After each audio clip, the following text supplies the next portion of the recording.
everything that you guys got to say today. We are happy to kind of read it, give it to you back, and yeah, we'll make this a conversation and try to burn that time until, of course, the next match begins. And there it is, right on cue. As you say that. Yeah. Right on cue. Yep, right on cue. So that's right. Anyway, we got, of course, to keep track of everything, we'll get you. You can always look at YeatFan right there to know that he's not on the YeatFans. All right, I'm not trying to confuse anybody, but if you're ever wondering, so that orange team right there is called We Lost for the purposes of today's tournament. This purple team over here is called the YeatFans. Notice what Toon is doing, and this is interesting because Toon is picking that Decidueye, and their team name is YeatFans. So YeatFan entered the Pokemon Unite scene with a few choices, but it was really the Decidueye playing on a team called Nemesis that I think made people very interested in YeatFan and that team overall. So is that a nod, Toon, to the YeatFan of old who used to play Decidueye? Ah, I see. Okay, I'm not that familiar with YeatFan, but thank you for the context. So now we of course actually have a little bit of the narrative done already from Dr. Kendo here. So yeah, look at the team compositions. Quite interesting to see the Decidueye, as you have said. I do want to see like how they actually use it to kind of counter the Absol. Maybe not an Absol, but other objectives and all that kind of stuff, because the Decidueye isn't really picked because it doesn't have a lot of mobility, and that's one of the main problems it faces. And so the hope is that we make up for it in the distance, you know, so you presumably going to run the Spirit Shackle. We're not positive, though, you know, and Toon, of course, if someone's going to throw us for a loop, it could be Toon, who's already thrown us for several loops today. But, ladies and gentlemen, this will be the first game right here of our grand finals, I believe. So here it is. We lost right there in the orange squad, and of course YeatFans on purple. So they're all going to be pursuing that first Audino right there, almost a mini Dreadnought you could call it. It's just that very valuable XP up at the top that everybody's coveting. And so now obviously a big time contest for that one, but you're going to see Hoopa drop out of it. Yep, I think it's very interesting to see the team composition coming in from the side of We Lost, right? They have gone for something a little bit different with both Blissey as well as Slowbro. So they have a lot of tankiness to them and a lot of frontliners to kind of protect this episode this time. So fans, they will have a hard time trying to find this episode, in my opinion. Well, we're going to see if that transpires, and if all that takes place correctly, I will definitely praise your words. But look at this. Derpiri are going to go ahead and evolve right here, as well as our Slowbo. And We Lost, you know, they are keeping this in the grass. So that's kind of an interesting, it's like a good technique if you can do it, you know, because you're preventing Slash Can there on purple, anybody trying to invade. So kind of nice, but just a quick thing to point out, but obviously those bees go down very quick. And Toon going to be coming out to the second Audino as we see some dunks here on the top pad. Yep, it seems like YeatFan trying to get all those dunks in, and that only means attack weight stacks for him, and he's already almost level 7 with 4 going for round 2 in the central area. So I think We Lost, their name is really a misnomer, right? They are doing so well in this game. Well, I think we like to see that. Anything that sort of throws us for a loop, that's cool with me. Anyway, that boy Muck actually going to turn this around right there. So that was pretty nice because obviously outnumbered, but also it's the Scald Bro. And so we're seeing the Scald Bro it's bro on bro right here. And so they are bringing each other down, and that's the camera going crazy for it because that moment is pretty hype. But notice the Safeguard coming in the nick of time to turn that around, ladies and gentlemen. Wonderful job from We Lost, who yet again will not be losing that particular fight. That was honestly the longest fight we've seen so far between a Slowbro and another Slowbro, but the period will come in and that will kind of change the tides entirely. Yeah. So We Lost really have that kind of advantage now in terms of the period. Level 7 onto the Blissey. What is going on in this game? This will be one. It'll throw us for the loop, but yeah, I mean, they have slow in the name, so I guess the Slow Bros are definitely going to live up to the name. So, yeah, can we be as cheesy as possible here? So, YeatFan trying to give a few warning shots and say, like, hey, we're here. We got this positioning for the Dreadnought, which is coming in just a few seconds. So, obviously, great zoning right now from We Lost, who, if they keep playing like this, got to change their name to We Win. There it is. Yeah. Wow. Definitely, I totally agree. We lost at this point. They're doing so well. The level difference is crazy. Level 9 already on the Absol as well as the Lucario. They have a lot of Unite moves available for them to actually push the tier, but instead they are going to play a little bit safer this time, making sure that YeatFans don't find value in getting any of the knockouts at all. So also a pretty good strategy in my opinion. And so this is looking good. We got the Hyperspace Hole, can bring us all back and then bring us back in, and that's going to make the difference, right? Because Overlord is brought down out of there, the scales of justice with that Tikal, Hollowware, Lucario there on We Lost. And so they can obviously now hit that Rotom, likely going to get that as their objective next. Big Uzi rotating down here. And so, yep, that Rotom's just on the last little legs of health, and I think Orange is just kind of making sure nobody's going to steal this from us, right? So I don't know what they're doing now at this point. Yeah. They are probably waiting for the Dreadnought timer to actually spawn and kind of use that to pressure YeatFans a little bit more, right? So that they have to kind of respond to this Rotom while we lost are rotating down for the Dreadnought fight. But it seems like they might have just went for it a little bit early.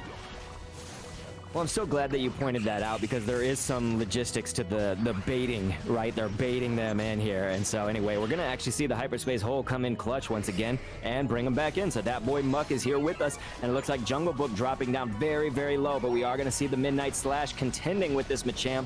And so those Unite moves are flying, but ultimately going to bring down that Machamp, which is Overlord there for YeatFans. And wow, this is just devastating right here. Then the interruption from Jungle Book. Yep, but still, I think We Lost will find most of the value here. They get a lot of knockouts, they get tier 1 gold zone, and that means that this Dreadnought is probably going to their side once again. YeatFans on the other side, they need to find some angle to get in those EXP. Slash can not even level 9, can't bring the team down for this Dreadnought fight at all. Instead, he will be going down. Absolutely, and so there we go. The right side team gonna get those shields and experience. So We Lost, not only are they not losing, but they are also winning the Dreadnought. So they get the Dreadnought. They've got the score advantage right here. Jungle Book looking to backdoor with this, but the advantageous Hyperspace Hole in the goal, right? That's what it's all about. You can just get that quick mobility, come back up here and do exactly this. So Bulby, this is an XIX. I don't know if you guys are getting what I'm saying. XIX member? Yeah, so former IX member. I did not realize this was going to be a tongue twister, but there we go. Ladies and gentlemen, we're seeing it. There's going to be a team fight right here on the top, Pat. So RT-san, what are we seeing here? Well, we are definitely seeing We Lost to win this entire fight. Totally, they have the levels already for the end game. They have levels 13 in the app, so they have levels 12 on Lucario, and it's just really hard for YeatFans to find any angles to take any of these team fights. They need to be farming. They need to kind of find a straggler on the side of We Lost, but it seems like they're not going to give them this chance to do it at all. And so once again, I'm glad that you did point that out to me earlier with the Rotom, the waiting on that objective, and so they will actually wait on it again, it looks like. And then finally, we see Purple advancing right here, so you kind of bait and switch. You bait them into coming to this position, get that Rotom, so thank you again to RT-san for pointing that out for us. Notice, of course, though, we are seeing a small push right here, which actually is now turned into something not as small as I thought, so that's going to be another 45 points right in there, plus a few 30s here and there. So we're looking good, at least to bring the score just a little bit closer, because when we talk about RT, you know, that Zapdos fight, we want to at least have as close of a game as we can, of course, but you know, if you're that team that's losing, you just don't want that score gap to be outrageous, right? And so that's going to bring it up at least a little bit. Yeah, and I think not just that, you get the EXP is going to be so important for the side of YeatFans. I mean, they finally get the Machamp to level 13, so that puts them in a better position for the Zapdos fight, right? Because we've seen before in the games before this, the Machamp is such a great counter to this Absol, and it can be the one that makes the whole entire difference on whether or not you win or lose the Zapdos fight. And so speaking of that Zap fight, you know, we will be looking at that in 30 seconds, and we were positioning, especially if you're the team We Lost, you're trying to gain those levels. You know, it looks like we're mostly neck and neck. You know, you are seeing obviously that level 14 Machamp matched by that level 14 Absol there on the orange. And so again, kind of like when we look at a team average, it's somewhat close. You just do have still some of those 10s right there for YeatFans in comparison, but that's okay. Everybody's really trying to take their time to set up for this Zap fight because we have the time, right? Yep, and of course it seems like we lost. They are the ones to kind of zone out YeatFans, and they are going to start straight away. Jungle Book is there. Will he be able to get it? The Hooper from YeatFans is the one that gets it instead. So YeatFans definitely wanted this, my friends. Are we about to await it? Well, it's going to be a 40. It's not going to be a hundo Dunkins, but instead it's going to be an 80 Duncan. Doesn't sound quite as good, but hey, it's the 80 Dunkins. You'll take it, okay? So now Orange also, they're trying to make that back cap as well, simultaneously happening. So right here, we could have a match on our hands if Orange can do something, but you are noticing it's getting wider and wider because there are the hundo Dunkins right up in there. Wow, this is definitely not what I was expecting. We lost, was so dominant from the start, and they managed to actually zone out the side of YeatFans. But unfortunately, just getting that Jungle Book in and just getting the Hooper in just allows YeatFans to steal it from right under the noses of We Lost. And because of that, I think game one is going to their favor. Yeah, definitely looking good, and even the announcer guy saying, hey, we have a huge lead, and so it's true. Announcer guy, you are speaking the truth. But there's the hyperspace hole. Bring back everybody, and then we'll bring them back on in right here, because we are trying to make this push. If you're the team called We Lost, we are wanting to advance on this goal, and so it's going to be pretty much a tall order, though, because you're seeing the response that it's being met with, right? So the Scald Bro, you're obviously getting those KOs. Toon Slim can pick at him from afar. So you really have that solid defense, and there's going to be that KO streak of 2. So looking good, Toon. Yep, it seems like they managed to find a footing back into this game, and yep, with this surrender, it means that YeatFans are going to be the ones to win the first game. And what it really looked like We Lost had such a strong positioning throughout this entire game, but they just kind of let the Zeppelins fight get to them, and unfortunately this first game will be going to YeatFans. And that will be a final score of 514 to 291 right here in YeatFans' favor. And of course, we're not saying YeatFan apostrophe S, we're saying YeatFans S apostrophe. So there you go. But yes, ladies and gentlemen, see who's wearing the crowns. We got that 145 from Toon, but also Overlord really coming in strong with a lot of goals right there too. A lot of that happening in this final stretch as we see. And so that's that Zapdos that we were talking about before. It's obviously showing its importance. Once again, it's showing its role here. And so certainly, YeatFan, though, over there on the Orange Squad, answering with a score of 87. Not too bad right here is what we're looking at, but obviously just not enough to turn it around. Yep, I mean, to be very fair, this Absol has done so much for his entire team. I guess the damage don't look that great, 57,000, but it really matters. It only matters if you manage to get all of these objectives, right? And YeatFan was able to actually get a lot of the Dreadnoughts, the Rotoms, and in terms of the general macro strategy, We Lost did extremely well in that game. So I think for the second game, the only difference that they need to make, I think, is really how they engage. Make sure that they are making the most use of that slow bro as well as the Blissey to make sure that if they're gonna zone the other team out, they zone them entirely out of it, so that when they take the Zapdos, it's completely safe for them to do so. If anybody caught that, by the way, as our cameras came back in here to the caster cams, I had my hand on my chin and I was kind of squinting at this and then pointing to something, which was, I was actually noting that the damage, percentage, the damage itself, the numbers and everything, you were right about the Absol. It's like we have seen some matches that have had more Absol damage, of course, brought in. But YeatFan, actually, we were matching kind of what Overlord was doing there as that Machamp.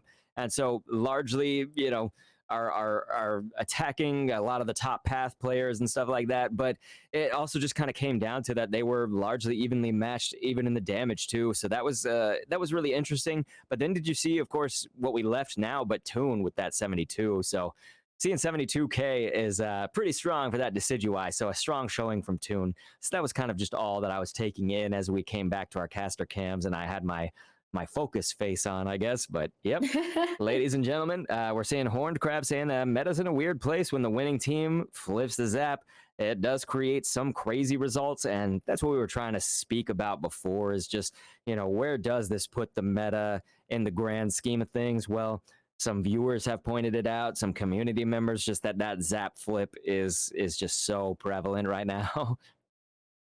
For sure, right? I mean, especially with the nerfs to Body Barrier and Score Shield, it becomes a lot more easier just go for Zapdos instead of taking the team fight right there. So, but yeah, definitely a very 50-50 kind of situation just now.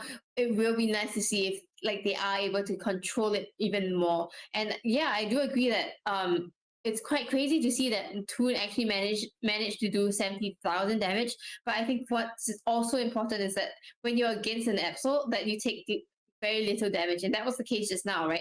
In terms of the positioning, we didn't see the Decidueye kind of go in too much, and because of that, he's able to get in the damage, and he's not being knocked out as well. So I think extremely well played from Toon in that aspect. That's what it's all about, is Toon Slim. You know, again, we were kind of questioning the Cramorant. Did it work? Did it not? And we had a lot of analysis for that, of course. But when you look at this Owl pick, you know, I liked it, the Decidueye. And that was, I think, the question that you and I initially posed, right? At the start of this match, as we said, how is Toon going to play this, you know? You kind of hang out and back, maybe, and obviously take advantage of that range that Decidueye's got. But the sheer power that can have too when you go with that Spirit Shackle. Just got to have good aim. That's kind of the main thing, right? But hey, if Toon's playing a Cramorant, you got to have good aim with that as well. A lot of your abilities kind of focused on that too, especially in the early game. But yeah, interesting, very interesting. So thank you, Toon. I think we're all singing your praises here. So wonderful. We'll have to see what happens though in game number 2, right? Because that is the question. Will they adapt? Will YeatFans' team, which is called We Lost, will they adapt and win? Right. I think, you know, talking about Toon's gameplay just now as well, we started off this competition talking about how he is able to play so many different Pokemons, right? And that's exactly what he's shown us so far. So it will be quite interesting to see whether or not he does decide to go for a similar Pokemon, or he decides to kind of just throw them off a little bit, right, by playing another Pokemon that he's very familiar with and is able to kind of maneuver really well, as what we've seen with the Decidueye pick in the game that just passed. So I think because I'm saying this, and Toon, if you're listening to me, oh my gosh, I think because I'm saying this, he's going to do the opposite, okay? But what I would generally think is just what history shows us is that Toon usually does the set as one Pokemon, so he may not switch off the Decidueye. He like finishes out a set largely. So, okay, if he's the Cramorant, he's going to run each of those games until you enter into the next part of the bracket as that Cramorant. So like I say, now that I've said this, he's going to go with something else and troll me, okay? But like, hey, I don't know what's going to happen ultimately, but that's what's in my mind at least. So Toon, if you do this to me, oh my gosh, somebody clip that if it happens, all right? But yeah, so ultimately though, that's what I think, is he will stick with the Decidueye. We're hopefully about to find out. I don't know what's going on with the teams, but we'll get you guys the action as soon as we can. Yep, whoever is in chat right now, if you heard what Dr. Kendo has said, maybe you just go over to Toon's stream right now and just kind of pop that idea into his head a little bit, and maybe that's what we're going to see in the second game, but who knows, right? Like, that would be quite interesting, right? I mean, even if they lose the game, they still have another game to come back to, right? Right? I would say so, yeah. But, oh man, it looks like that he's not sticking with it, says Lambo. So that's good news. Somebody may be over there. But what did I tell you? Now that I said the words, not going to do it, huh? So at least I phrased it in a way that could make me still kind of get around the troll or not, you know, like, I don't know. I phrased it in a careful way, I guess. So we'll see.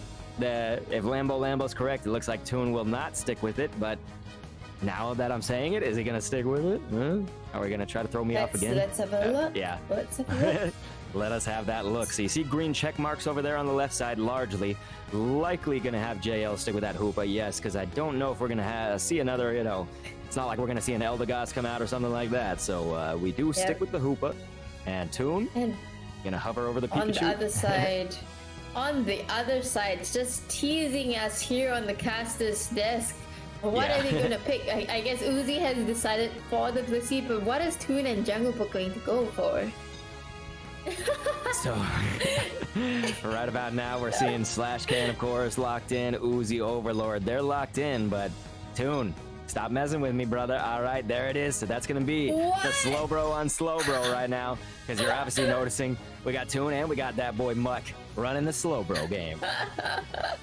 I guess we're gonna have to see a little bit more of that 1v1 slow bro action we saw in the first game. Quite an interesting pick for Toon, I must say. I wasn't expecting this, but we will see how he actually uses slow bro and maneuvers around it as well. Absolutely correct. And you think about, you know, the Toon who we said was the kind of central area master, that jungling player, but clearly we have the Cinderace over there for YeatFans on orange, and so I'm pretty sure we're going to be running with that Jungle Book, of course, and so that'll bring Toon down to the bottom path. Yep, it seems like a 1-1-3 again on the side of YeatFans. So that means they have to play very aggressively on the bottom lane. We didn't get to see that much of it before, but at the same time, we lost. They are definitely going to try and catch Overlord out of position in the early game, because once it scales up to become a Machamp, that's where they had a lot of trouble with. And so that is the name of the game, right? Are we going to see that trouble? So it looks like YeatFans obviously way in this territory here for early game. We lost, actually going to see another, they're going to see a drop kind of early on. And so maybe even lose out on some of that experience. And simultaneously, while that's all going on, of course, you're seeing the top path. There was a goal, but then a KO. So this could be absolutely something that's back and forth. That was somewhat indicative of last game too. Yep, it seems like bottom lane we lost are the ones that are kind of benefiting a little bit more, because they do have that slow bro, whereas on the side of YeatFans, it's still kind of an uninvolved Chansey and Slowpoke. So we will have to see, you know, because they are supposed to be the ones to win the bottom lane with the Hoopa, with the 3 Pokemon at the bottom lane just now. Yeah, well, you notice, of course, what happened earlier was YeatFan trying to bring the punishment, bring the pain, and that would be YeatFan, the player, not the team. And obviously then the punishment was reversed. So as the Uno reverse card brought upon Yeat also being KO'd himself.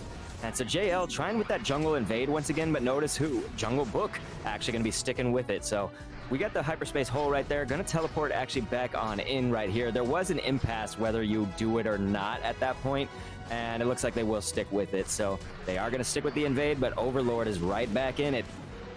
Oh, he doesn't manage to get out with his hyperspace hole. A little bit greedy right there.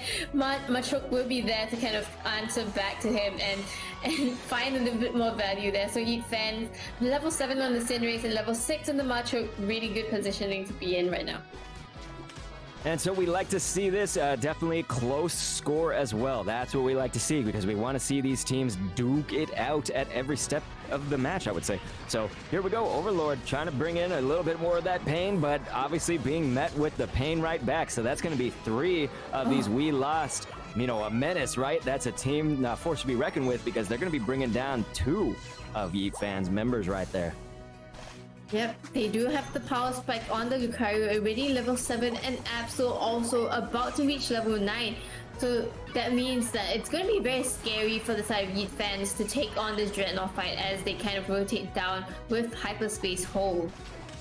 So there is that hyperspace hole as we talk about it, but Big Uzi dropping down a little bit low early on, and this is kind of just that zoning that you want, but that Dreadnought being bursted down, right? So we're going to Thanos snap that thing, and it's obviously going to go to the team we lost, so they actually win the Dreadnought. This seems to be a pattern here.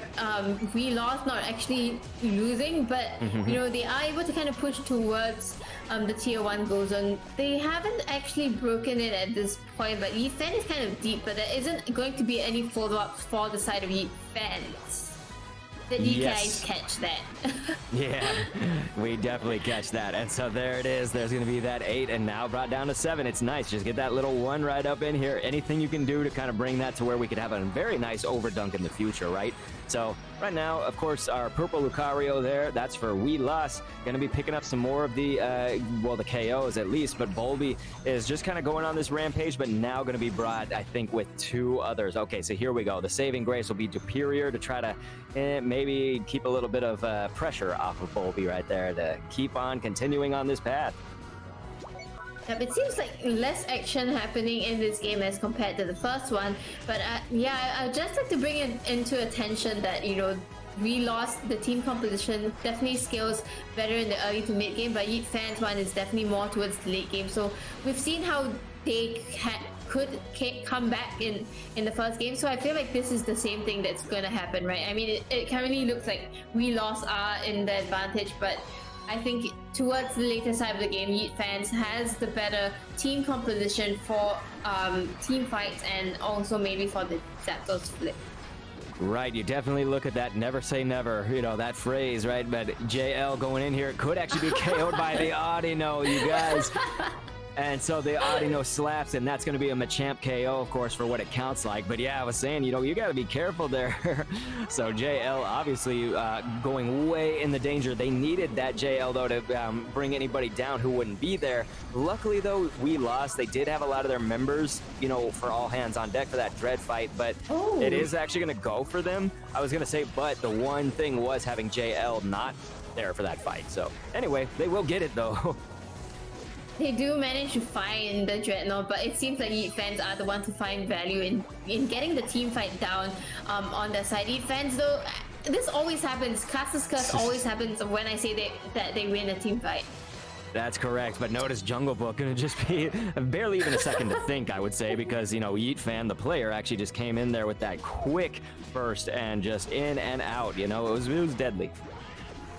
Yep. 3 knockouts onto their side, and they continue to have that lead that they need in order for them to kind of have a stable position for the Zapdos fight, right? I mean, there's 4 minutes left. Oh, the Machamp though! Yeah, so trying to pursue something, right? RT-san, it was maybe the burst to try to take down YeatFan, but it was a little bit overzealous because you're going into a match where really all hands were on deck, right? Everybody from We Lost was there, so obviously the numbers on your side if you were that purple squad there, so bringing down Machamp pretty easily, I would say. Yeah, and I thought that the Machamp with its Unite move would be able to bring down this Absol, but I think the level difference at this point was just too much for it to handle on its own.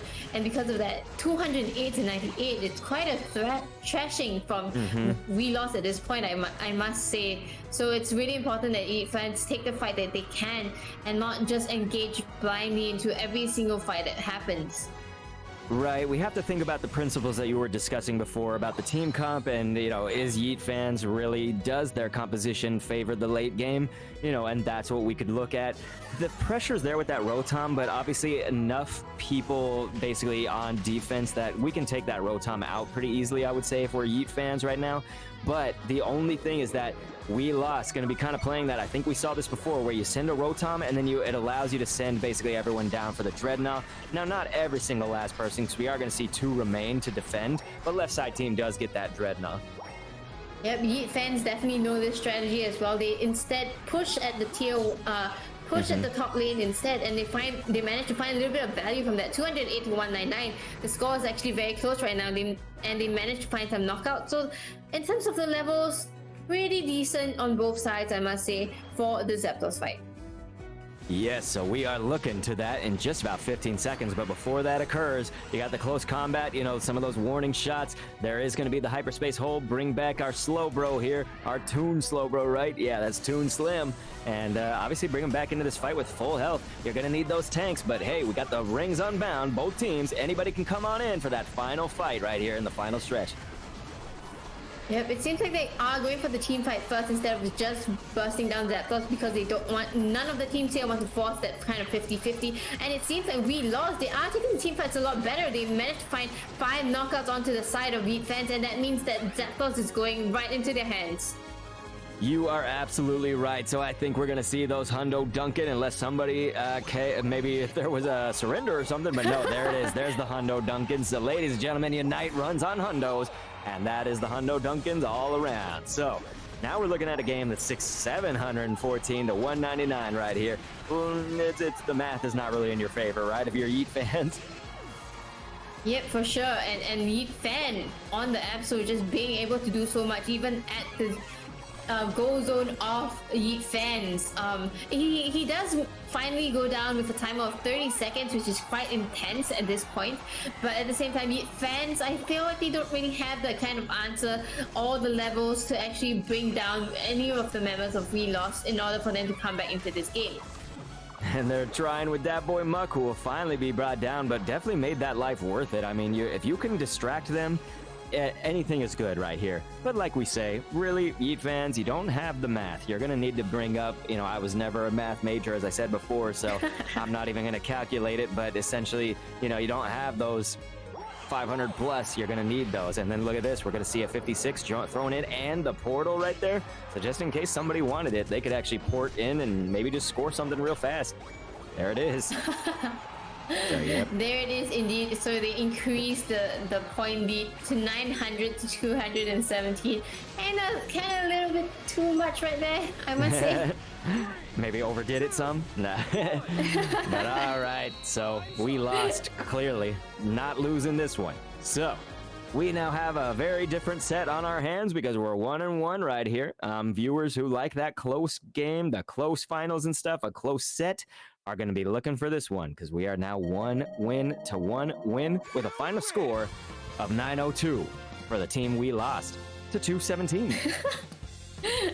Yeah, and we are looking at the scoring, and we see that we lost really had a very kind of consistent gameplay. I must say they managed to kind of win the early game, mid game, and even in the late game. This time they really learned the lesson from the first game, right?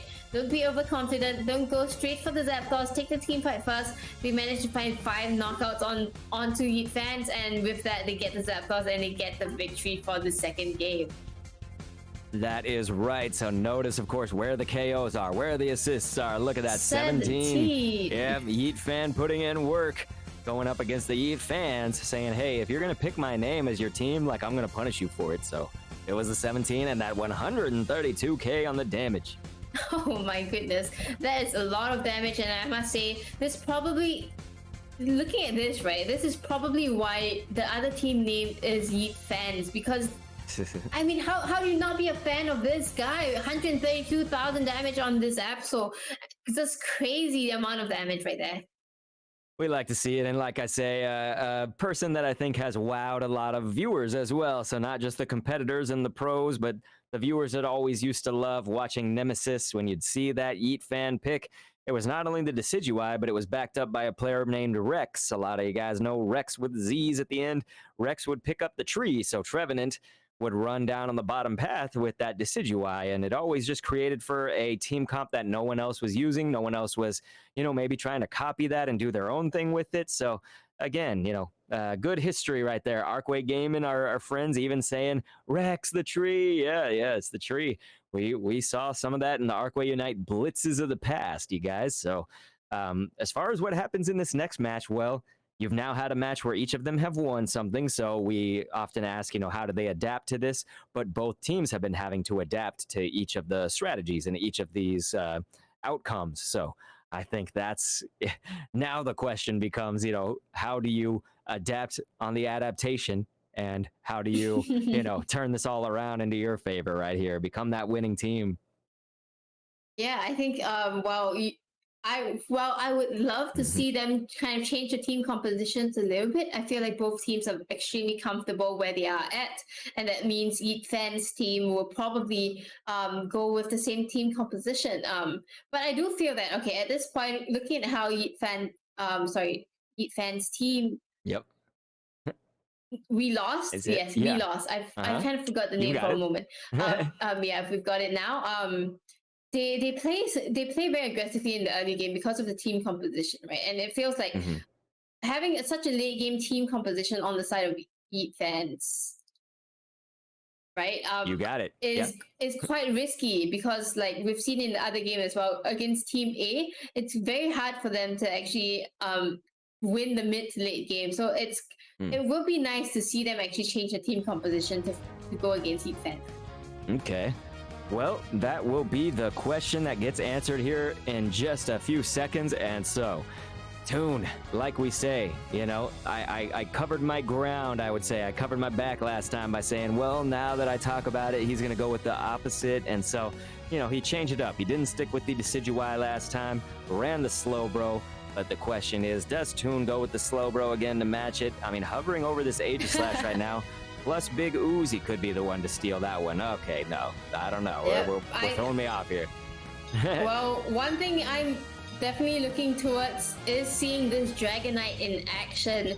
I think, we were talking about some team compositional changes so that they can do better in the early game. This is definitely one of them that actually works out, right? Because Dragonite at level 8 Hyper Beam has a lot of objectives secure. Once you get the secure of the first Dreadnought, your late game team composition is going to have a much easier time, right? We want the Aegis Slash to be level 9, we want the Marchand to be level 9, and with the Dragonite getting Hyper Beam at level 8, that first Dreadnought fight is going to be a lot easier, especially with the X attack.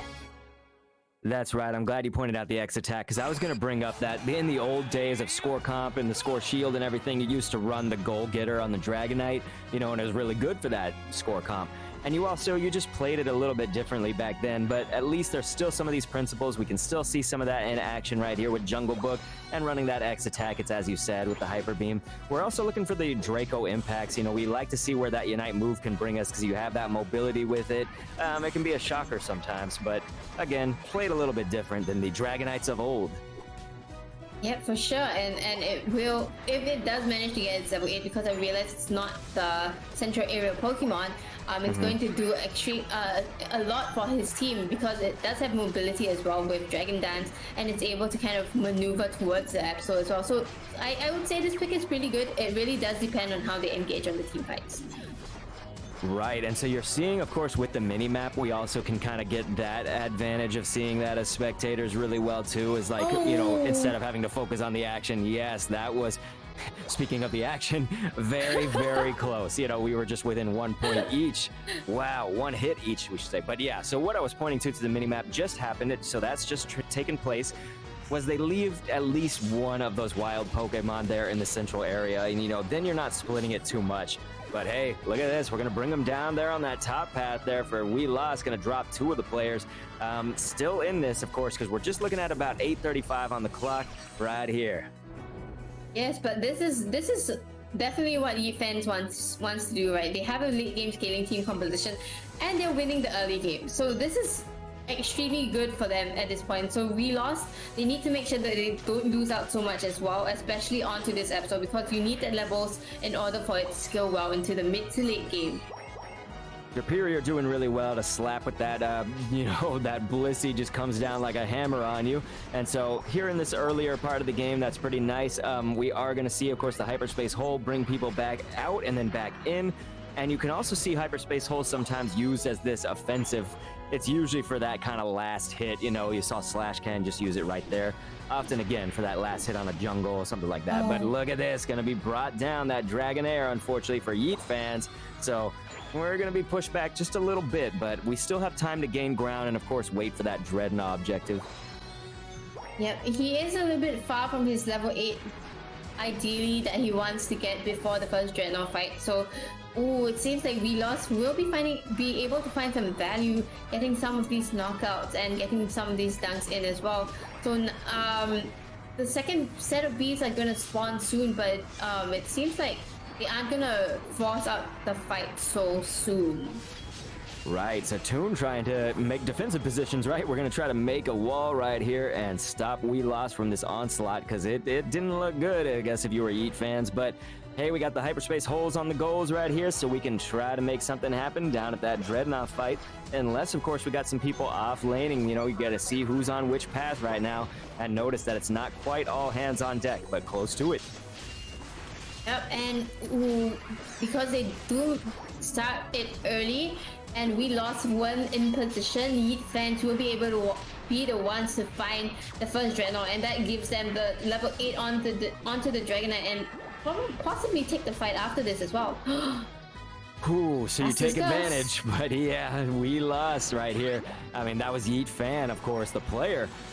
Doing work, they're going to put in the work and luckily be teleported back right here to make this maybe continue that making work right here. So Big Uzi dropping down pretty low, has the advantage, of course, of having the goal right here to teleport with the hyperspace as well. And so that will ultimately then bring down YeatFan, the player, for that's We Lost, of course. And now Slowbro just trying to keep that defense and say, hey, I'm going to give you these warning shots if you keep coming at us. So that Scald is on fire. And yes, that was a pun that was intended, I guess. Well, I think it's quite evenly matched out at this point. We lost it, managed to get the Rotom, but YeatFans do manage to defend it quite easily, and they do kind of zone him out, Bobby out a little bit more, just get the bees, get a little bit more EXP. But other than that, this game seems to be quite even at this point. Yeah, that was looking good for this stage of the match, because you think about, yeah, we're in the mid game, we're going to transition pretty soon to that late game, but like to see these, you know, 40s, 30s, whatever dunked in by YeatFans, those are a little bit higher point values to dunk in at this stage. So this is good because you're getting the KOs where you need to. Look at this. I mean, Toon doing work, right, as that Aegis Slash. So this is looking good. We are bringing this to a lot closer game as well. Yeah, I must say that the fights happening in this game is a lot more sustained, and but a lot as well. I mean, both teams are kind of getting in position for this Dreadnought fight, and whoever does manage to get this will have a large advantage for sure. So that's what we'll be looking to in 3, 2, 1, ladies and gentlemen. Toon gonna kind of come in here really quickly with those pokes and prods, and now finally secure that. So that's gonna be actually really fast. I don't even know why I said finally, because that just happened in a moment's notice, and there was the Draco impact, but ultimately brought down actually as that Dragonite. So we lost. You might have lost that Dreadnought, but you are making the push right now.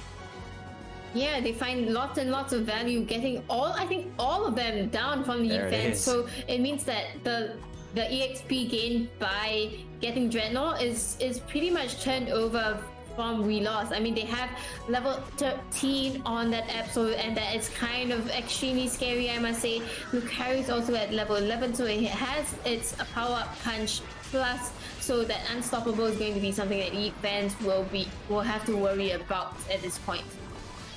And so we'll be looking to what can they do in these next 2 minutes before that final stretch, because these teams are a little bit closer than we've seen some of the games recently.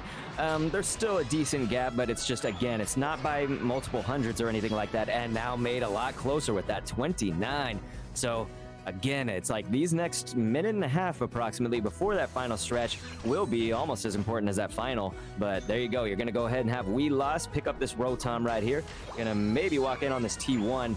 And the thing about that is that it wasn't an overcap where Rotom would only, you know, Rotom would break the goal. No, it has 8 still left. And so that can be a little bit more devastating, because if Rotom goes and touches down, that's a certain amount of points, right, that are guaranteed. But this way, you know, YeatFans, the team, doesn't know how much We Lost could dunk in. They could potentially dunk in 45 right here. Look at this. Yep, I think YeatFan just let the Rotom in because they also wanted access to the top Audinos, and We Lost really waited for the last second for them to actually dunk in that huge overcap as well. So the YeatFans doesn't have that much time to actually farm the top Audinos that they need for the level spikes. So we'll be looking here at another Dreadnought fight. It's plenty of time before the zap, and you guys have been seeing how fast they go down, so certainly we could see that happen momentarily, but obviously you're seeing who drops and who doesn't, but still, right side team, that's We Lost. They're going to go ahead and pick up that Dread.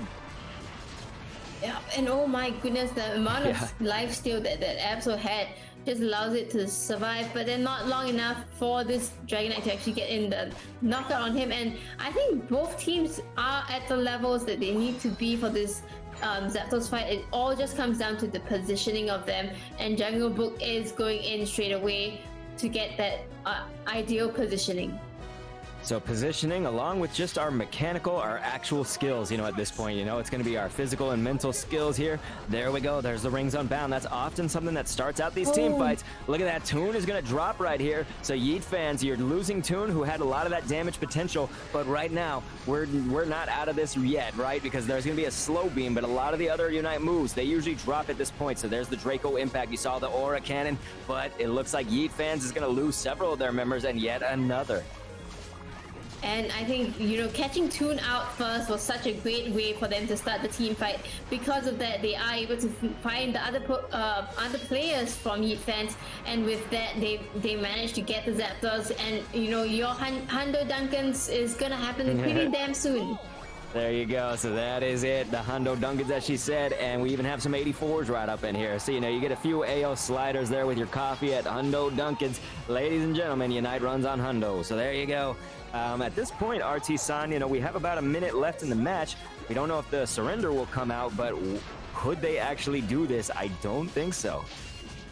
Yep, I definitely think that this game will definitely go to the side of we lost. And you know what this means? There is going to be a bracket reset between YeatFans and we lost. So this isn't going to be the last game that we watch from both teams.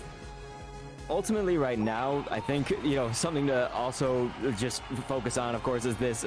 I was going to say right there, the goofy dances and things like that. But, we do see some full pockets right here. And it's like, that's all good and dandy and everything. And we want that. But YeatFans, again, we don't have, even if you had every member score, we've talked about this a lot today, is like, that would be 500 points right there. And we would still be in the losing position, even with the 500. So that's the unfortunate news, right, for purple.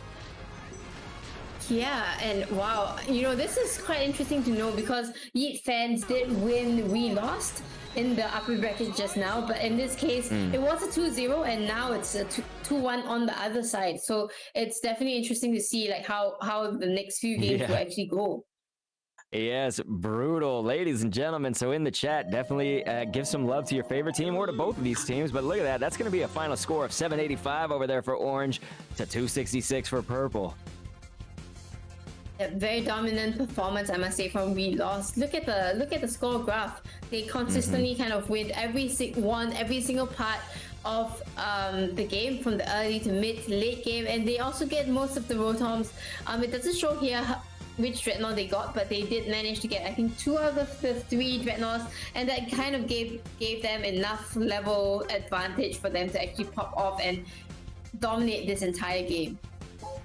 Yeah, I think that, you really were good for pointing out the Toon thing. Taking out Toon early on right there for the zap was so, like, crucial for that. But we're seeing it reflected also in here. So we'll notice what the battle data says. Toon with that 7 and then 8. I think the main thing I want to see is the details for the damage and stuff. So we'll look to that, too, to see what Toon did there. But look at all those assists, for the other team. That's going to be orange, of course.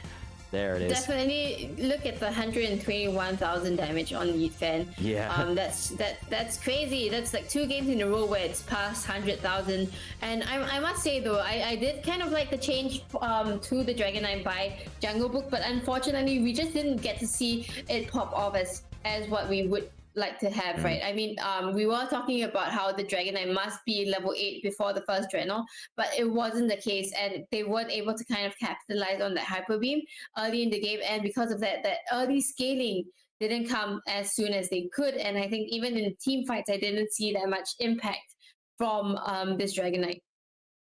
And so ultimately what I was going to bring up about Toon did not kind of come to fruition, because even though he was brought down there at that Zapdos fight, still leaving that match with a lot of damage dealt. So Toon, still looking solid. You're still Toon, okay?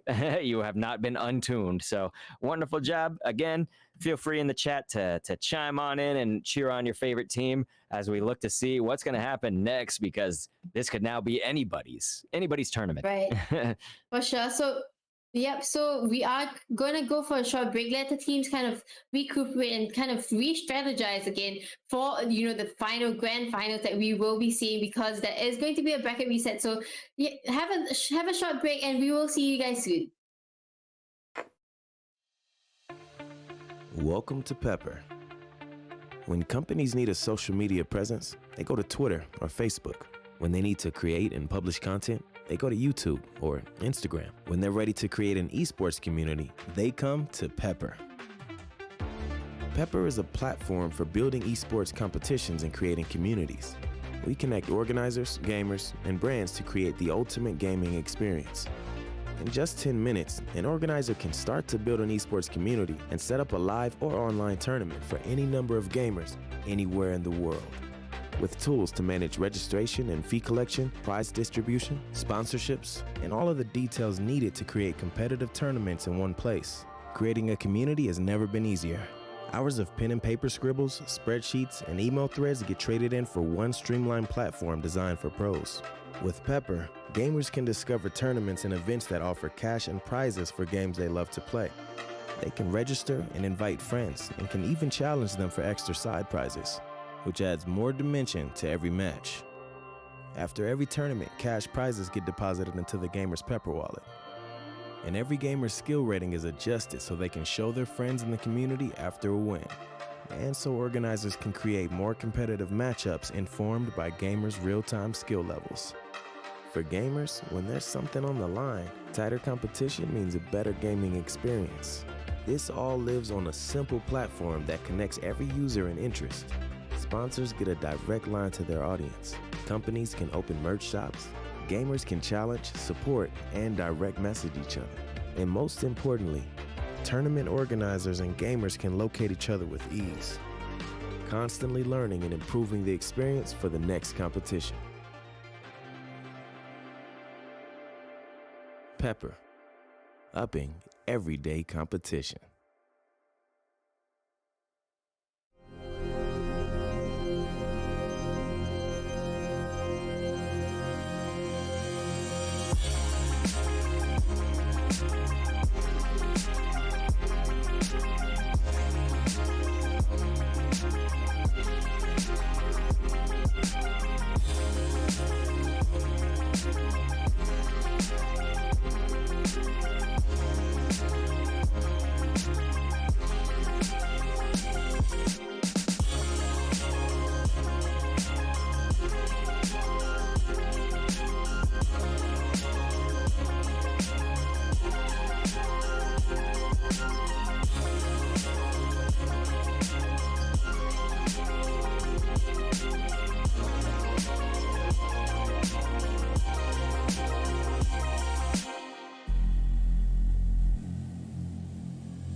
Welcome back on in, ladies and gentlemen. This is Arcways Unite Blitz number 3, and I'm Dr. Kendo, joined by RT-san. What's been happening, RT? For anybody that's just now joined us, let them know.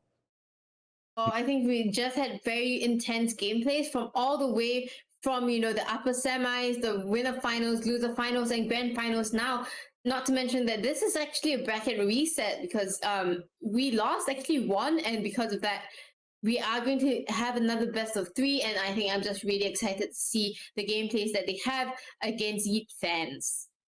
So, just in case you are just stumbling onto our stream, yes, the team is called We Lost. So, she's not saying something coded here. It's all there. Actually, we lost. And as Gamma says, we lost one. This is confusing. So please, try to stick with us. And the interesting thing is, not only are they playing against a team called YeatFans, but they have someone on their team called YeatFan. So many of you familiar with the scene, you know about YeatFan, right?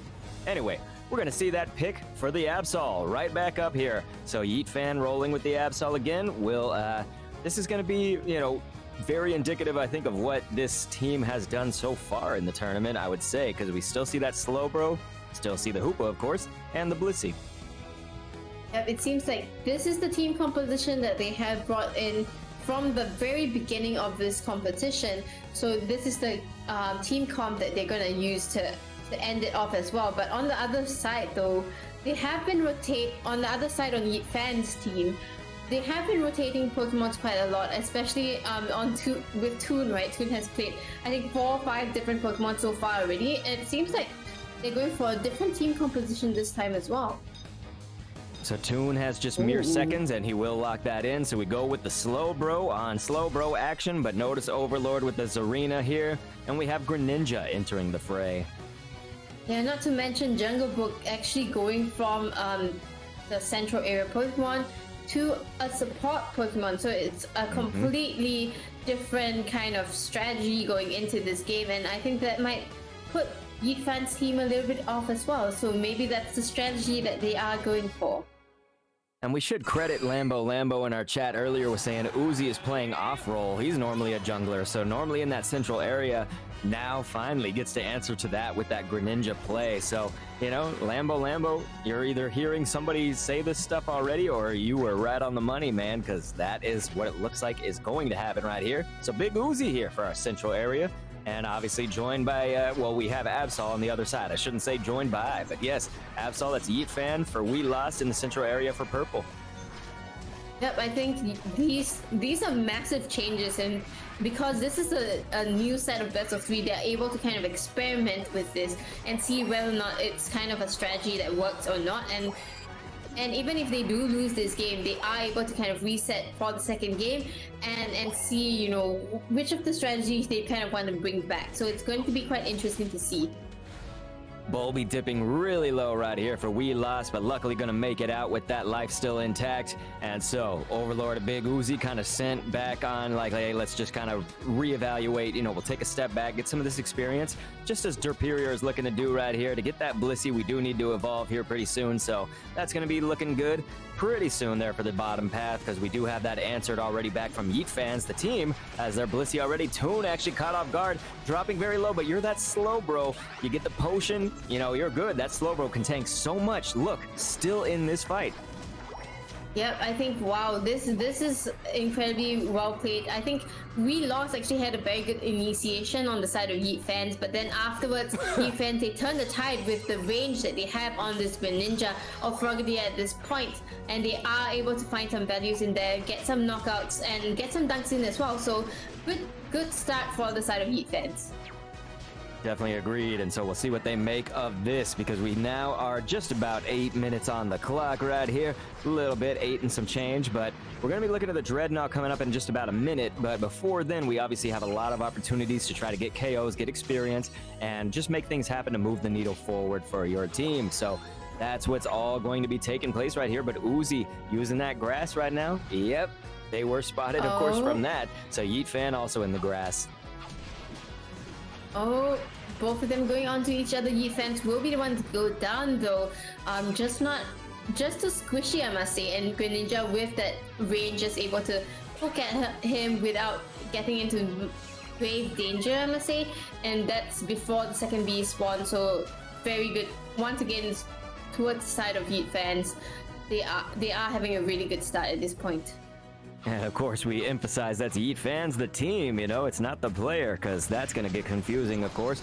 But Bulby right here dropping pretty low, but trying to stay in this fight for those Bs. When you go for that Combi investment win, ultimately Bulby brought down, but you're trying to get that sweet experience. You're trying to get some of those points and everything that matters here.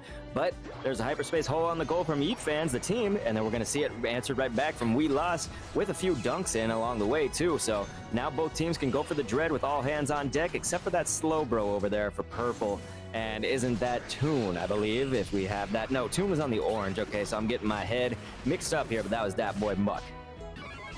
Yep, and I think with the level 9 Greninja, they actually managed to find a really good angle into the team fights and take the Dreadnought without much contestation as well. So We Lost now kind of losing actually, so they do need to find some spaces for them to actually take team fights, and I guess they just did that with the Greninja. We Lost, actually losing. Okay, so anyway, the Midnight Slash goes down, and Toon still able to withstand that. You're that tanky slow bro, man. We love to see it, of course. It's not easy to live through all that Absol punishment, but still gonna be staying strong, I would say. And so YeatFans right now looking pretty good with the 226 on that score. We're just about to hit that 6 minutes on the clock. So again, for this stage of the match, you're looking pretty high up there with that score. Yep, I think not YeatFan, We Lost at this point. They need to find ways to get the Unite moves on their side, and then maybe that is when they can try to find and engage in a team fight against YeatFans. So right here, of course, you see a few hits on the Rotom, but it's still not, you know, it's probably, yeah, so they're going to pull off of that, which they should, because the priority really is going to be all these players trying to just sort of get involved with that fight as well, right, from We Lost.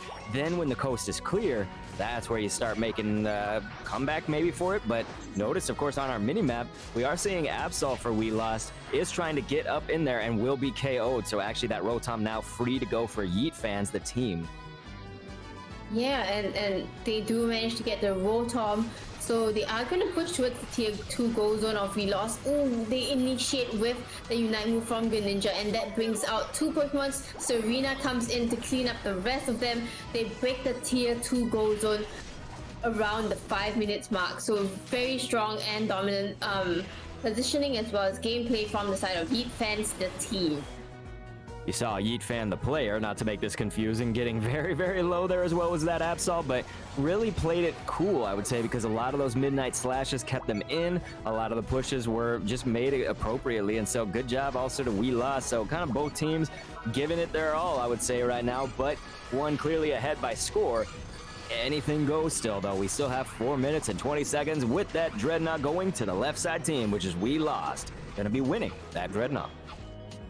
Yep, they do win that Dreadnought, but the Absol goes down, so that means a little bit more EXP for the side of the YeatFans team, especially Big Uzi really popping off right here on this Greninja. You know, he is definitely more familiar with this role, and he is playing it, you know, so well in this game, and he is just doing so much for his team.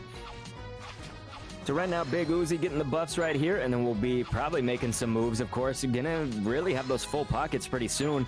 So this is things that you look for, right? As we start heading into that final stretch, who has the full pockets, who has them before and after. Now, of course, Derperior caught with the Scald, but then the Telekinesis and Overlord's just trying to pick away here. We got the Stomps, we got the Slides, and so there they will finally bring it down. And then look, you also have the beautiful setup right there to also bring down Bulby. So this is looking better for YeatFans, the team, but notice what's going on this top path as well. Yep, it seems like both teams do manage to find a little bit of value there. The Absol on We Lost side is already level 14, so they need to be very careful about this. But in terms of who's taking the team fights really well, I must say YeatFans, the team, they are engaging them a lot better. That's good. They're going to need that to keep, like, to back up that score because, yeah, we see that they're winning by the score and all that, but we know what's happened with the Zapdos flips, you know, all day. And so ultimately, if you can kind of manage to keep winning those team fights, not only are you going to get the experience from it and the points and everything, but you're proving that when the Zapdos comes, maybe we can hold out and maybe we can do it. So, you know, you look at these level 14s on both sides. It's joined by, of course, the YeatFans right there having the Greninja here at level 14. So this will be really that Greninja versus Absol fight. You know, again, we've seen Greninja kind of come out as a really good, I would say, counter for it so far with how they play, at least how YeatFans, the team, plays it. Yep, and I think they are playing extremely aggressively, and we lost can't really find the angle in. Even this Dreadnought is going to go uncontested to the side of YeatFans team, and with that, it's going to be the 210 kind of minute mark already, and that means, like, positioning into the Zap pit will be extremely important. Right, you are. So there we go. That's going to be the Rings Unbound right here. It's a YeatFans, the team. They put down that, and of course, we lost to put it down as well. So anybody can get this Zapdos, but who is going to win that in the end? It's going to be the YeatFans. That's going to be orange right there, and that's an immediate team surrender. So, Artie-san, generally we're against surrenders in the world of Unite, except for a situation like that, I think. You've lost all your goals. You've lost basically all your players, and the math is not on your side. Yeah, for sure. I think that was an extremely well played game by the side of YeatFans, the team. I think they dominated. We lost from the very beginning, right? Even though it seemed like they had the team composition to win in the early game, they kind of lost all the way. I mean, look at this graph. It just shows like what actually happened throughout the entirety of this match, right? Yep, it went up and up and up for a final score, we should say, of 416 to 188. And so, yeah, it wasn't any one thing that YeatFans, the team, did. It was just all the things. So that graph, as you said, definitely painted a picture. But here we go. Who's wearing the crowns? Well, you see those 144 points from Overlord, also the 95k on the damage. So running that Zarina pretty well, I would say. I think everybody would agree. And Big Uzi there with the 89. Yep, I think they definitely were very prominent in a lot of the team fight just now. And I do think that Serena scales very well into the late game, and that's probably why she manages to get so much damage in. I think YeatFan on the Absol this time, 55,000 damage, not at all near the kind of damage that he was doing in the previous two games, like 130, 120. This is a little bit underperforming, I must say, in terms of how they engage in the team fight. And I guess all the team changes that happened from the side of YeatFans, the team, just made it harder for them to adapt to, right? Because so many changes were made, and they had to kind of deal with so many of these things. Absolutely. And just speaking of the Absol, it's been the sort of theme, I guess, around the tournament, as well as the Zap Flip and stuff. But as far as the team comps go, and so it's largely responsible for that recent update that has brought Absol, a Pokemon that didn't quite need the amount of buffs, I would say, that it got, kind of the improvement. And I think a lot of people echo that sentiment. So we are seeing that with the, even our chat called it a broken Mon, and so we are seeing the potentially broken Absol, based on your opinions, of course, but clearly there's some truth to it. Now the idea is, as we're saying, how did the team's comps change? And they tried to answer, I think, largely to that Absol. We see the Greninja in there. We can bring in the criticals with that. It's just a lot of different things, I would say. I don't think it's just any one, I don't think it was just the Greninja, but that was a helpful pick. We saw, for instance, that moment, Big Uzi sending off those shurikens in the grass. I mean, these were all smooth moves, I'd say. So good job. It worked. Yeah, for sure.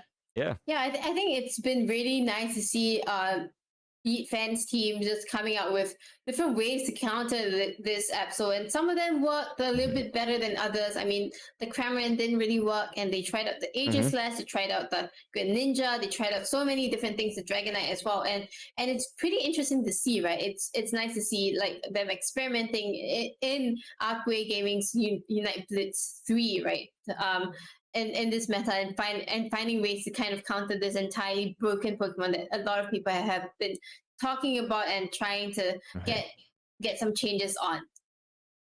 Absolutely. So we'll have to see, can they keep this going? Can that team actually snowball these victories and get another one? We're no doubt just maybe a minute or two away, I would imagine, at least at this stage.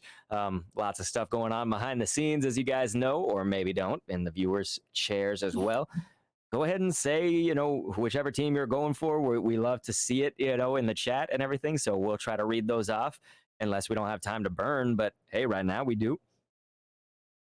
Yeah, for sure. And I do think that the team comps coming in it's still very strong, right? But but for the side of we lost, sorry. Yeah. They can't afford to lose the early game. They need to make sure that they are winning in the early game, and it was quite unfortunate they weren't able to come online at all in the previous game. So in this game, that's kind of what I want to see from them.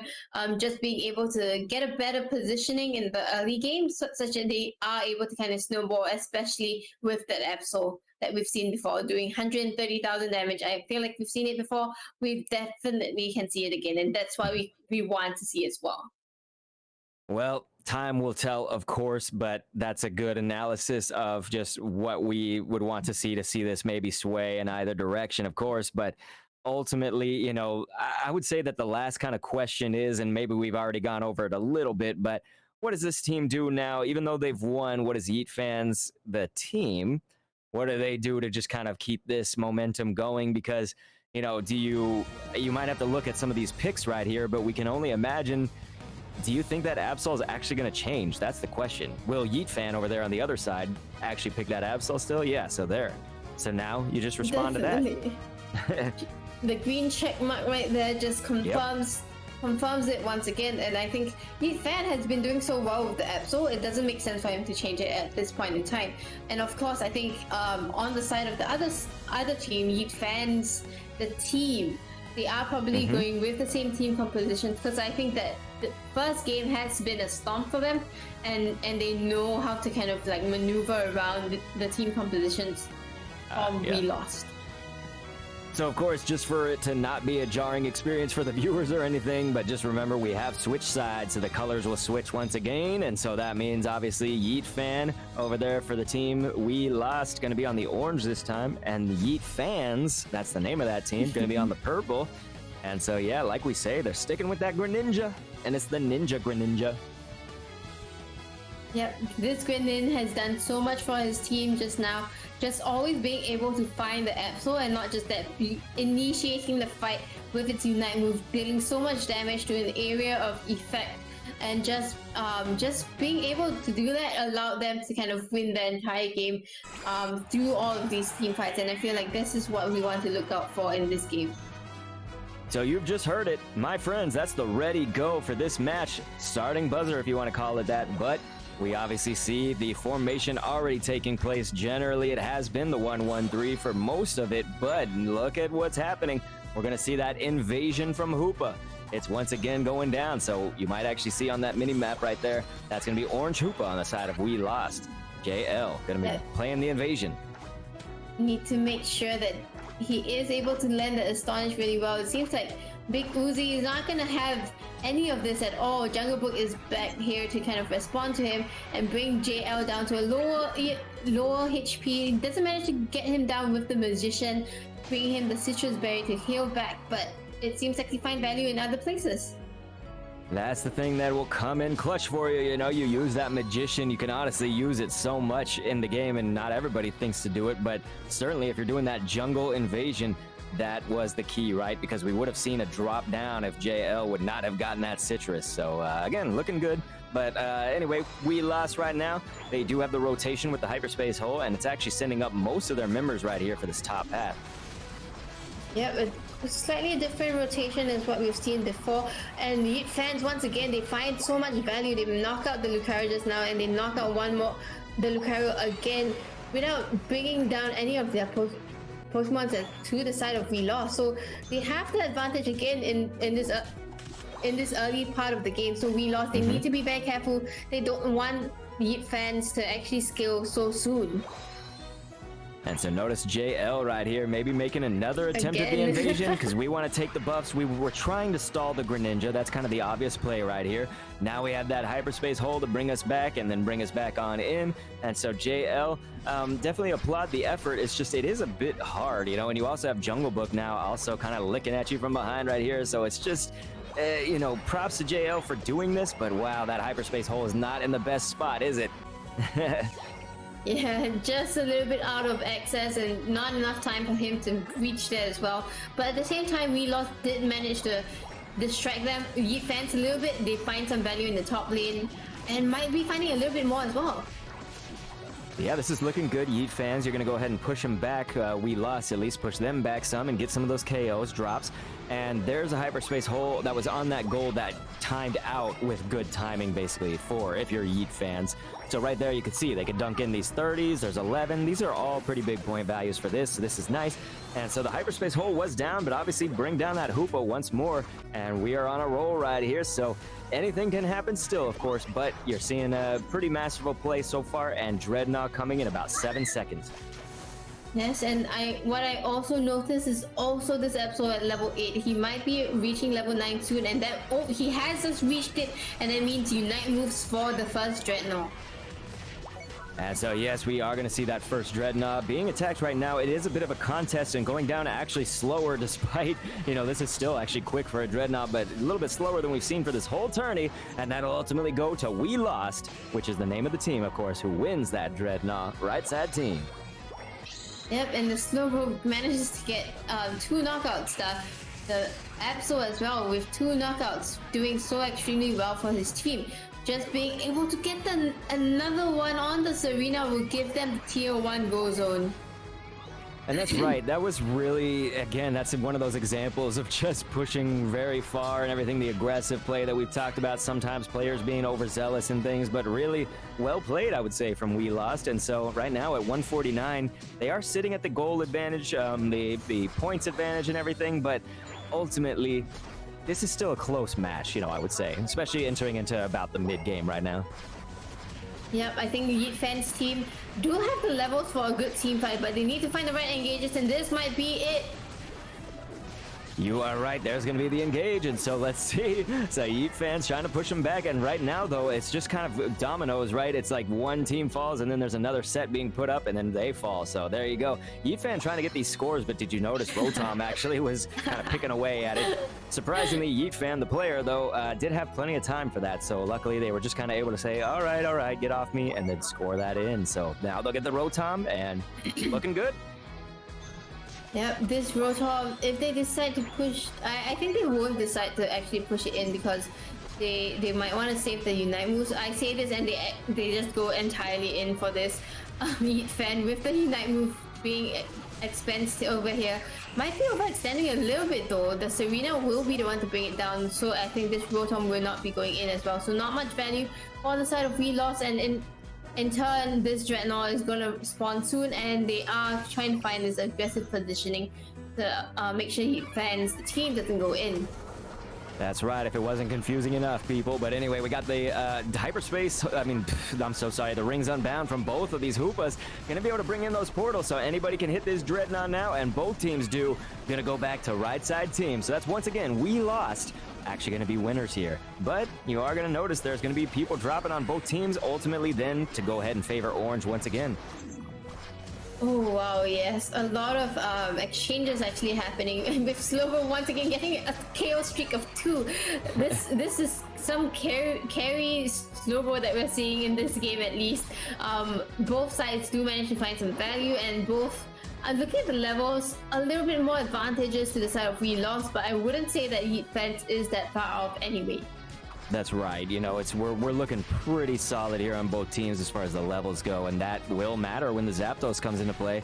Certainly, of course, as we're talking about it, though, the Absol getting up to level 14 here for We Lost, a YeatFan. That's the player, of course.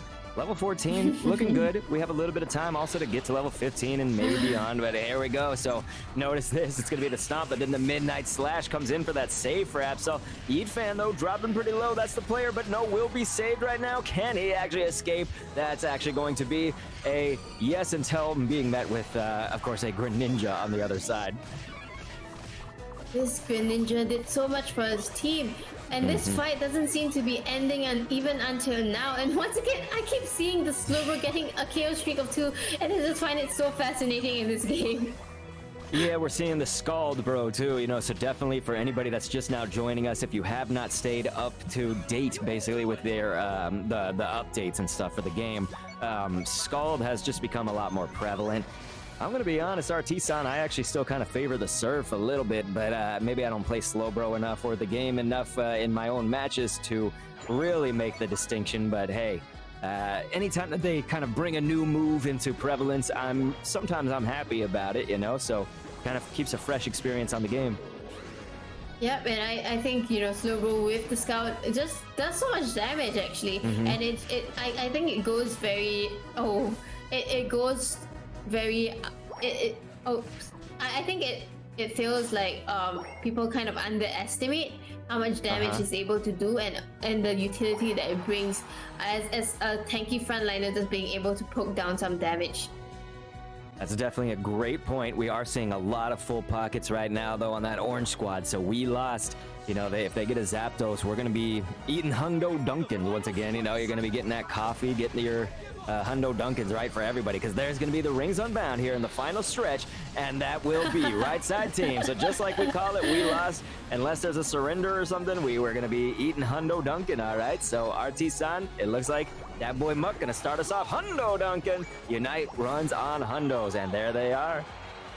Yep, and I think, you know, this time we lost. They managed to find an angle into the mid to late game. They get all the levels that they need, and YeatFans just wasn't in position to take the Zapdos fight well enough. So I think this game, it's going to the side of we lost.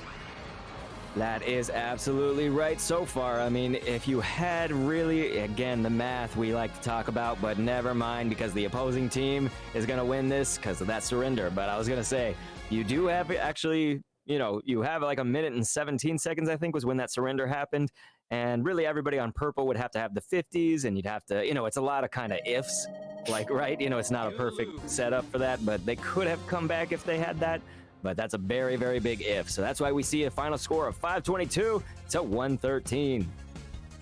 Yep, and I think this time, it seems like there's a lot of back and forth happening this time. And this time we lost. They consistently kind of had the game in their hands. I feel in the mid to late game, they managed to find the Greninja out sometimes, and it was just enough for them to get a better positioning in the Zapdos hit and just flip it. And that's exactly what we saw in this game.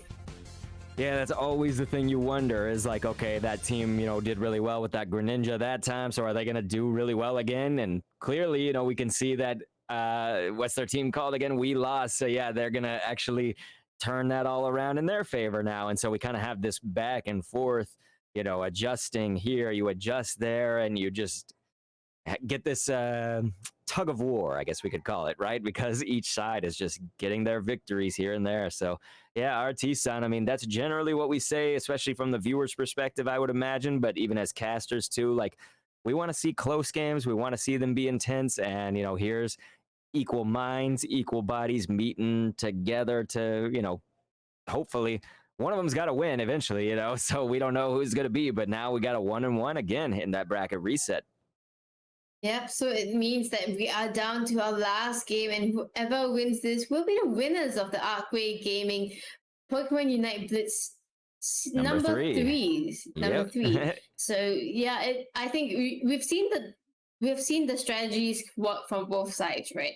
So now it's like, are they kind of gonna go with the same one? Because this is going to be the last game. Are they gonna play it, go big or go home kind of thing, right? Are they gonna completely change the strategy that they have, or are they kind of gonna go back in with the same ones and just execute it better than the other team? Is the question. Yes, that is the question. We've been posing a lot of questions today, and they do get answered. It just takes the due time, of course, of seeing what's going to happen with the matches. Ultimately, you know, like you said, there's going to now be a winner decided, and so that's like, this is where it gets probably, when it's for all the marbles, everything just gets intense from our perspective as the casters, from the viewers, and for the players. So, you know, this is what it comes down to. We're down to the wire. So, Pokemon Unite Blitz number 3. We're doing great, you guys. Yes, I see Lambo in the chat. You know, I was waiting for somebody to speak up right here. Can you give us, I mean, if you're rooting for either of these teams, you're in good shape, right? Because really, literally, either of them could win. So, we're going to see. Yeah, we definitely have to see what they come up with. How do they kind of play differently between like the games before this and even for the games in this grand final series, right? Like, what are they going to do differently is what I kind of want to see. And I guess I guess, okay, to be fair, I think we're not going to see any difference in terms of the team composition coming in from YeatFans' team, right? Are we? Well, that's a question that will be answered for you very shortly, but it does look like if you meant YeatFan''S, then that will be pretty much the same team comp. But if you're meaning YeatFans, the team, then that still has the question, but we are seeing actually there it is. So all right, it's no longer a question. It looks like we are running that same game, same people. And thank you so much to Flagonate, who said casters are doing such a good job. And of course, our friends Arcway Gaming saying casters are goats. And you know what? You are goats. We are goats. Well, we are goats, and you are goats. That's so. Yeah, we are going to go into the final game of this series between YeatFans as well as We Lost. So, what are we looking at? Well, keep in mind, of course, the teams have switched sides once again. So we'll be looking at We Lost there in the purple. You know that it's We Lost because they have the player named YeatFan on their team. But then to make everything confusing for anybody who's been here or just now joining us, that orange squad down on the bottom there, they are actually called the YeatFans. So with an S, that's their team. So obviously no YeatFan on that team, but they're going up against YeatFan, and that's what I think Artisan and I predicted for what we wanted, I guess, in the Arcway Gaming Unite Blitz number 3. But ladies and gentlemen, get that hype going because that will be the last time today on this tournament that you hear that ready go. Unless, I shouldn't say that because there could be like a disconnect or something and they'd have to do it again. But no, let's not say that, okay? Let's not have any DCs or anything like that right now. It really comes down to like the gameplay and yeah, maybe are we going to see that central area invade again? I think not, and that means it's a 1-1-3 on both sides. The 1-1-3 has been strong today. It's strong with the force, and so we're seeing YeatFans, the team, having to contest with that. You know, they've got all of the members of We Lost that are on this bottom path right now trying to contest with us Audino, and so they will kind of answer that back. But you're noticing what's happening, right? Everybody's sort of dropping low, while purple here, We Lost, is actually maintaining a lot of their HP. So, you know, it's looking dangerous, and Slash really going for it. Tried to get the berry and just will not. And mind you, that's the berry on the other side. Yep, so that means that We Lost will have a little bit of an advantage in this early game. They really have that Slowbro and Blissey evolved, while on the other side it is going to be a Chansey and Slowpoke. So kind of a little bit more scary in the bottom lane, but in the top lane though, a fight might just be happening. And that fight is, and so YeatFan, the player, dropping very close as that Absol luckily able to get on out and then teleport back. So we're going to obviously see they'll approach the top. It looks like no. Okay, so they'll actually hit up the central area once again, which is probably the right move, of course, as everything respawns. So that's good.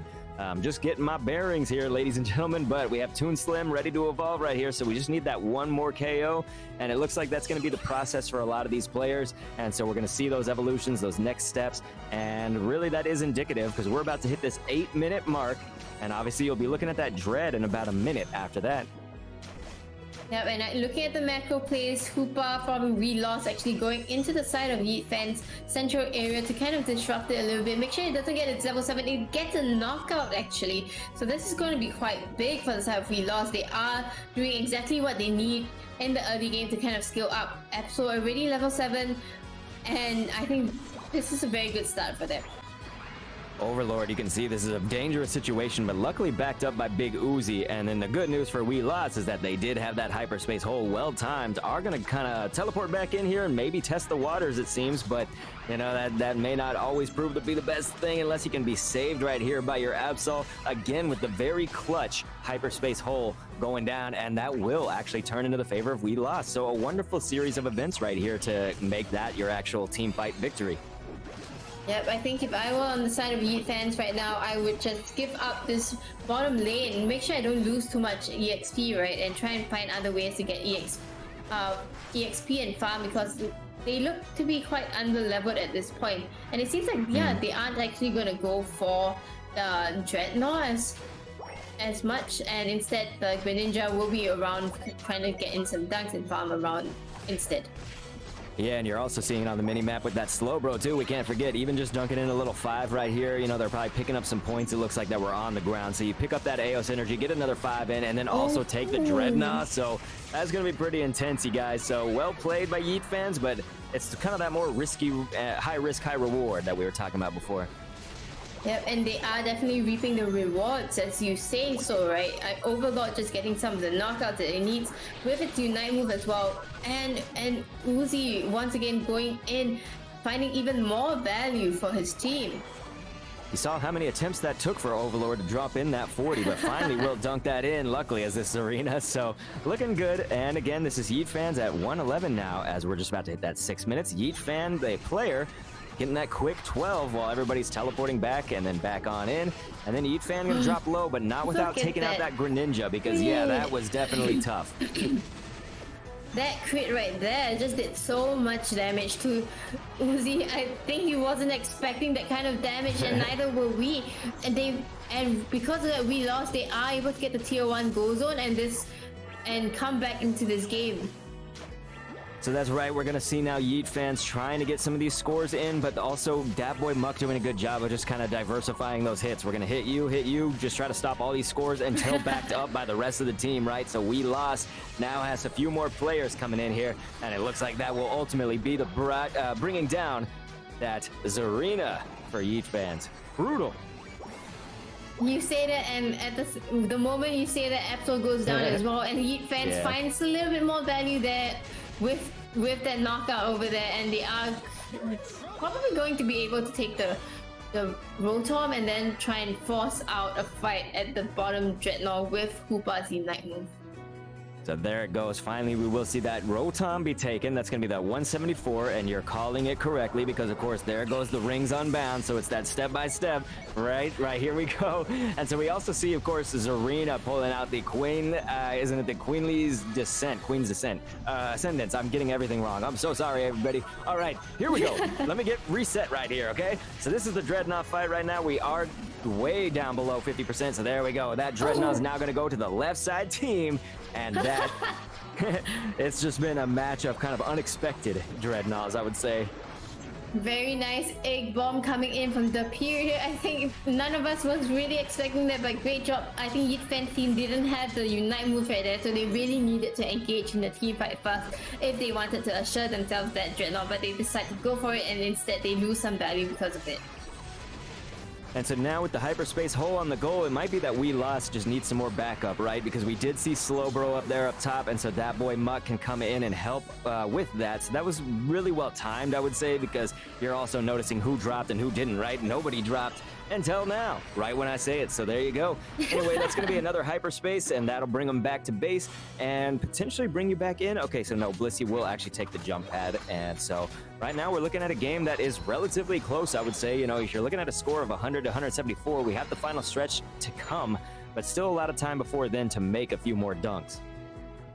Yep, I think We Lost definitely has the levels that they need. Absol is level 13. They just need to make sure that the Lucario gets his level 13, and as I say that, they find additional value getting the Greninja at the same time. At this timing, with it using its Unite move, is going to be quite hard for YeatFans to kind of come back. They really need that Unite move for the Dreadnought the Zapdos fight. And so as you were speaking, that was huge because We Lost really bringing this again. It's just 4 points right now as the differential. And so it was really that last little bit of plays. And so obviously this is going to be a 100, I'm so sorry, an 11 right there from Zarina. I think both RT-san and I need a mind reset right now. And so anyway, we are going to see, though, this is just going back and forth, though, because when you see 182 to 185, literally anything can happen. Yep, and once again, we see them holding on to that Rotom, making sure that the timing is right for it to actually be released into the tier 2 go zone. Because now at 210, YeatFans, they have to decide, do they defend this Rotom or do they let it in? Do they go for the Zapdos instead and risk We Lost getting a single dunk in? Right. So yeah, it is a tough call, you know, but like I think they probably made the right decision when you don't see any other We Lost members, because they could have tried to sneak in, you know, something in the back right there, right when the final stretch hits, but then they'd be down a Zap player. So notice what's happened though, a complete just massacre here at the Zapdos pit, and that legendary pit is the site of, wow, that's going to be 4 We Lost members, 5. That's going to be a total team wipe, leaving YeatFans to go ahead and get this, and looks like they will, RT-san. Yep, I think it really came down to like the team compositions, right? It's YeatFans' team definitely had the advantage in the late game. They kind of gave a little bit to We Lost in the early to mid game, but it seems like when it comes down to taking the right objectives at the end of the game, YeatFans are the ones to be able to do it. And this will be the last time you hear me say it. Probably this tournament will be Hundo Dunkins. They were dropped on in for that YeatFans team right there.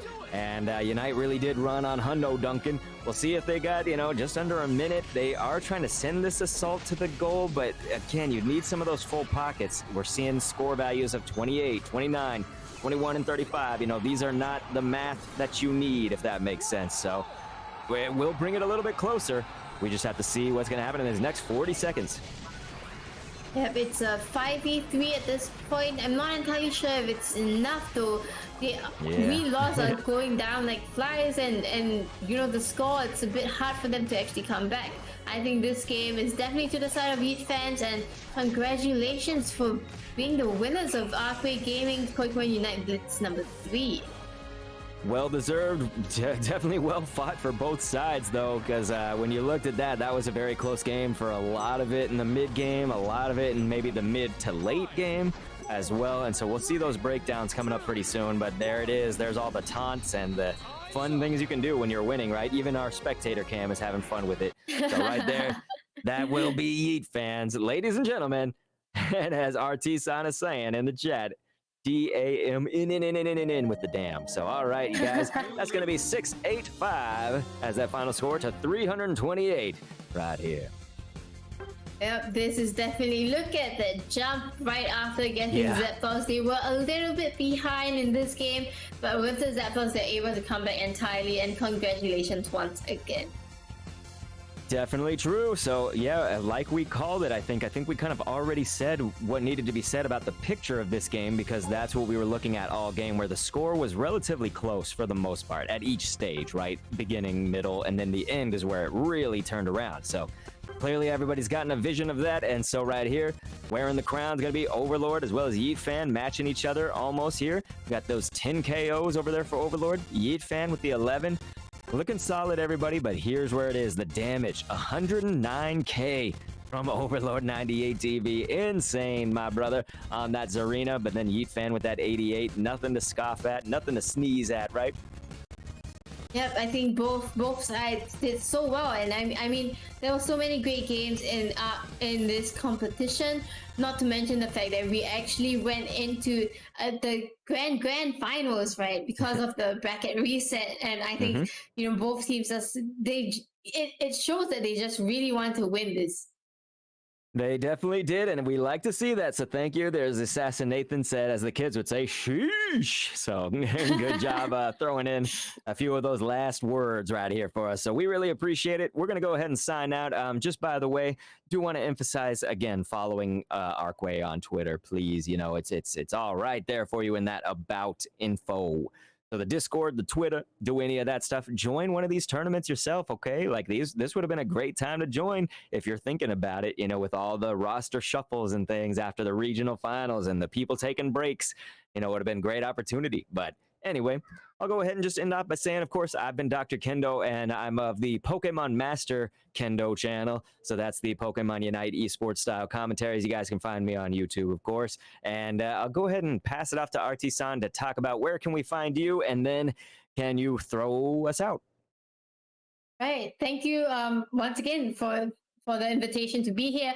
If you guys are interested, I run a stream as well on Twitch, RT-san with 3 N's, and you can find me on Twitter as well as YouTube, where I do podcasts with some of the APEC and and OCE teams.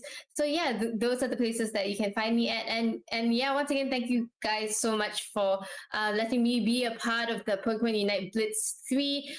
We are going to sign out now. I hope you guys have enjoyed the game so far, and hope to see you guys soon in the next run. So see you guys soon. Bye.